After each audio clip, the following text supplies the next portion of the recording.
Municipal పరిధిలో ఉన్నటువంటి డ్రైవర్లకు, వాటర్ మెయిన్లకు 19,500 రూపాయలు ఈరోజు వేతనం, కనీస వేతనం అమలు చేయాలి. ఇతర మున్సిపాలిటీలో సంగారెడ్డి జిల్లాకు సంబంధించిన సదస్పేట కానీ, సంగారెడ్డి కానీ, జోగిపేట కానీ, అట్లనే జైరాబాద్ పట్టణంలో అధిక సంఖ్యలో కార్మికులు ఉన్నారు. కానీ ఇక్కడ 40 మంది కార్మికులు పనిచేస్తున్నారు. అందులో వాటర్ మెయిన్లు 10 మంది, డ్రైవర్లు 8 మందే ఉన్నారు. కానీ వందల సంఖ్యలో ఉన్నటువంటి మున్సిపాల్లో 19,500 రూపాయలు పెరిగినటువంటి ధరకు అనుగుణంగా ఈరోజు పెంచి వాళ్ళకు వేతనం అమలు చేస్తున్నటువంటి పరిస్థితి ఉంది.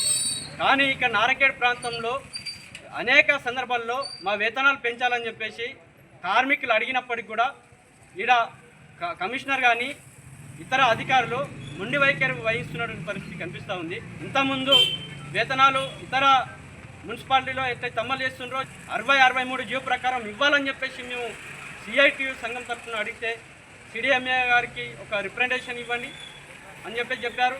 కలెక్టర్కి ఇవ్వమని చెప్పారు. కలెక్టర్ కూడా స్పందించిండ్రు. కలెక్టర్ కూడా కమిషనర్తో మాట్లాడిండ్రు. ఇతర మున్సిపాలిటీలో ఇస్తున్నటువంటి ఏదైతే వేతనం ఉందో అది కూడా ఇక్కడ అమలు చేయాలి, ఎందుకు అమలు చేయట్లేరు అని కూడా చెప్పింది. సార్ మాకు టైం కావాలని చెప్పాను. కానీ ఇప్పటికీ 2 నెలలే గడుస్తూ ఉంది మేము అడిగిన టైం. కానీ ఇప్పటి వరకు కమిషనరు వేతనాలు పెంచకుండా ఈరోజు నిర్లక్ష్యంగా వహించడం అనేటువంటిది సరైన పద్ధతి కాదు. వీళ్ళు అధికారంలోకి రాకముందు కార్మికుల దగ్గరికి, సమ్మెల దగ్గరికి వచ్చి, వంట వార్పు దగ్గర వచ్చి హామీలు ఇచ్చినటువంటి పరిస్థితి.